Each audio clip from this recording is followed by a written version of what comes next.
Ya, kembali lagi di PTV Show, podcast TV Show. Ngobrol sering tapi nggak bikin boring ya, cuma di sini tempatnya. Masih dalam tema pemuda dalam perjuangan Indonesia. Tadi adalah sebenarnya makna kemerdekaan itu banyak sekali. Nah, aku pengen tahu nih, makna kemerdekaan bagi Ibu Dr. Elly Kodriah seperti apa sih? Baik, terima kasih Mbak Irma. Bagi saya, dan juga saya berpikir sih untuk kita seluruhnya bangsa Indonesia ya, makna dari kemerdekaan itu adalah semangat juang. Ya. Semangat juang yang tidak boleh padam. Kemudian yang kedua, mungkin makna kemerdekaan itu adalah tanggung jawab. Kemudian yang lainnya mungkin bagaimana kita harus ikut bersama-sama dengan orang lain untuk bisa memberikan seluruh potensinya bagi bangsa dan negara.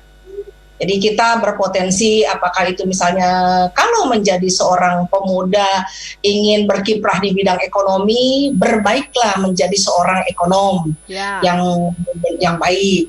Ketika misalnya kita berkiprah di bidang entrepreneur, maka jadi seorang entrepreneur yang selalu menginspirasi.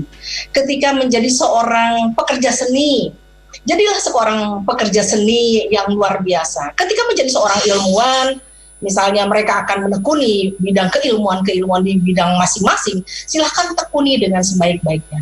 Jadi kalau menurut saya di situ ada tanggung jawab kita untuk bisa mengisi kemerdekaan ini, sehingga kemerdekaan ini bisa bermakna untuk diri kita, untuk bangsa kita, untuk negara kita. Jadi menurut saya seperti begitu. Oke, luar biasa sekali. Intinya adalah ada semangat juang di sana, ada rasa tanggung jawab, dan juga kebiasaan untuk bergotong royong, saling bekerja sama begitu ya. Jadi kalau di masa sekarang nih Bu, ada yang jadi sendiri-sendiri, memisahkan diri dari semangat juang kemerdekaan yang ada di masa lalu juga begitu ya. Nah, karena kan kalau misalnya kita pelajari dari keterampilan yang harus dimiliki oleh anak-anak muda sekarang ini, kalau misalnya disampaikan seperti begitu ya, misalnya kemampuan di masa revolusi 4.0 misalnya kan gitu kan. Minimal kan ada 4C itu kan. Bagaimana misalnya kita bisa berkolaborasi dengan orang. Jadi justru sekarang ini bagaimana kita memanfaatkan kehebatan, kemungkinan kemampuan orang lain, kemudian kita mengkolaborasikannya. Karena menjadi misalnya di Muhammadiyah itu kan betapa Kiai Ahmad Dahlan dulu ya, para pendiri Muhammadiyah ini menganggap bahwa sebuah organisasi itu menjadi sangat amat penting. Padahal berarti organisasi itu kan membutuhkan banyak orang. Tidak mungkin di dalam satu organisasi itu hanya sendirian. Artinya bagaimana mengkolaborasikan seluruh komponen, seluruh kekuatan tadi untuk bersama-sama mendorong seluruh tujuan kita itu dalam rangka ya kalau di Muhammadiyah mungkin baldatun thayyibatun wa rukun gapur ya. Kemudian bagi bangsa Indonesia mungkin adalah masyarakat adil, sejahtera, makmur itu gitu. Jadi menurut saya seperti begitu Mbak Irma. Betul, ini harus bisa berkolaborasi. Sekarang zamannya kita bisa diantaranya begitu ya. Diantaranya itu begitu ya, apalagi menghadapi era sekarang ini ya Ibu Dr. Elly. Nah, Ibu Dokter boleh dong diceritain ini napak tilas pemuda dalam memperjuangkan kemerdekaan Indonesia di masa lalu. Ya, saya pikir tokoh-tokoh muda Indonesia ini punya semangat yang sangat luar biasa, terutama yang seperti saya sampaikan tadi melalui bidang-bidang pendidikan ya. Karena dengan pendidikan itu maka mereka kemudian punya idealisme, kemudian mereka membukakan wawasan. Saya ingat betul apa yang disampaikan oleh Pak Syafi'i Ma'arif bahwa pendidikan itu akan membangun sebuah peradaban. Artinya apa? Artinya pemuda-pemuda pada saat itu begitu ya, memiliki kemampuan yang sangat visioner, bagaimana bisa mengembangkan potensi mereka untuk bisa menggali itu. Salah satunya misalnya kita ingat peristiwa Rengas Dengklok itu ya. Jadi peristiwa Rengas Dengklok itu kan menjelaskan betapa pemuda ini ingin memberikan kontribusi kepada bangsa, bahwa jangan sampai kemerdekaan itu seperti diberikan gitu oleh Jepang kepada bangsa Indonesia. Anak-anak muda tidak mau hal itu terjadi, tetapi bagaimana perjuangan kemerdekaan itu memang betul-betul dilakukan oleh bangsa Indonesia bersama dengan seluruh masyarakat Indonesia dengan seluruh jiwa raga, dengan misalnya pentumpahan darah pun itu tidak menjadi persoalan, tetapi bagaimana kita punya satu semangat untuk bisa memerdekakan itu bukan diberikan, tetapi kita memperjuangkannya gitu. Maka itulah mungkin bagi saya memaknai sekarang itu bagaimana kita harus memperjuangkan itu gitu. Bukan diberi, tetapi bagaimana kita berusaha, kita dengan seluruh tanggung jawab kita untuk bisa memberikan seluruh potensi-potensi kita. Jadi mungkin seperti begitu Mbak Irma. Jadi bagaimana para pemuda waktu itu yang dianggap menculik Bung Karno dan Hatta begitu ya, kemudian dibawa ke Rengas Dengklok karena pada saat itu mereka mendengar kabar bahwa Jepang akan memberikan kemerdekaan kepada bangsa Indonesia. Nah, itu satu satu hal yang mungkin bagi pemuda itu kok diberikan sih gitu. Padahal pemuda gitu idealis ya. Itu mungkin kalau saya memaknai begitu ya. Padahal kita sudah berjuang, kita sudah berusaha melalui organisasi-organisasi kepemudaan, kemudian organisasi juga demikian pula dengan para yang dianggap sudah Bung Karno, Hatta bersama dengan kawan-kawan yang lain gitu ya. Itu juga mereka sudah berjuang juga kok. Mereka rasanya enggak nyaman gitu ya, masa kemerdekaan diberikan begitu ya. Mereka ingin menunjukkan bahwa kita tidak kalau hanya diberikan seperti maka saya harus kita harus memaksa Bung Karno dan berusaha, kemudian berjuang, kemudian kita belajar dari perjalanan masa lalu itu seperti bagaimana begitu ya. Maka di dalam sejarah itu kan kita harus berpikirnya 3 dimensi waktu.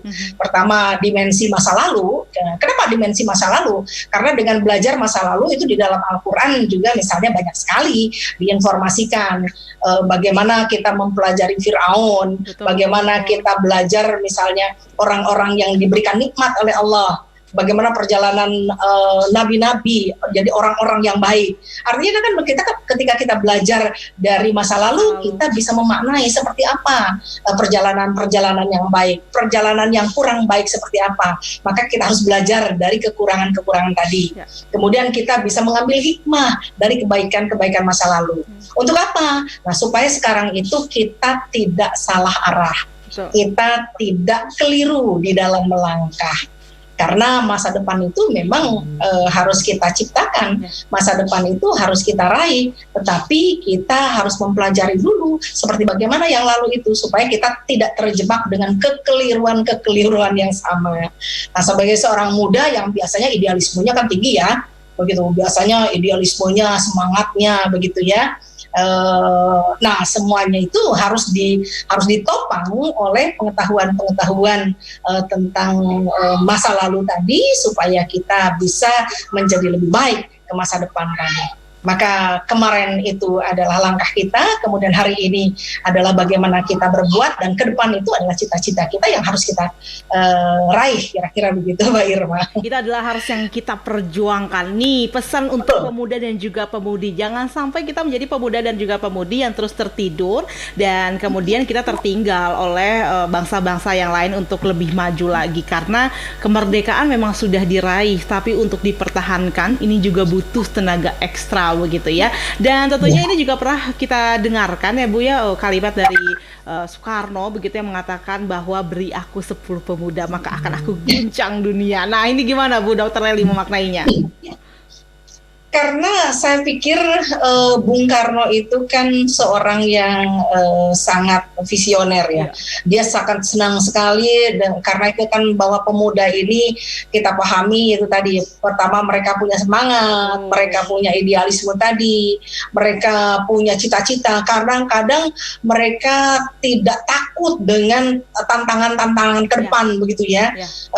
Jadi dengan semangatnya, dengan idealismenya, dengan kemudian itu kan akan menjadi energi yang sangat luar biasa. Padahal memang kita kan butuh energi itu di dalam melakukan, bukan hanya Bung Karno tapi mungkin juga Kasman Simonimojo begitu ya, oleh Mas Mansur dan lain sebagainya begitu ya. Tokoh-tokoh Muhammadiyah juga akan ikut berada di dalamnya, misalnya di dalam kemerdekaan kita begitu. Jadi ketika Bung Karno menyatakan bahwa berikan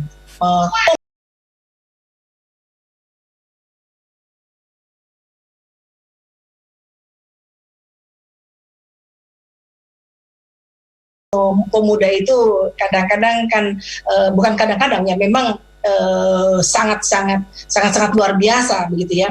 Saya juga coba mempelajari ya ketika Nabi Muhammad dia misalnya ketika remaja itu, bagaimana setiap perjalanan itu selalu dinikmati begitu ya. Betul. Ketika beliau misalnya menjadi penggembala kambing ya gitu ya.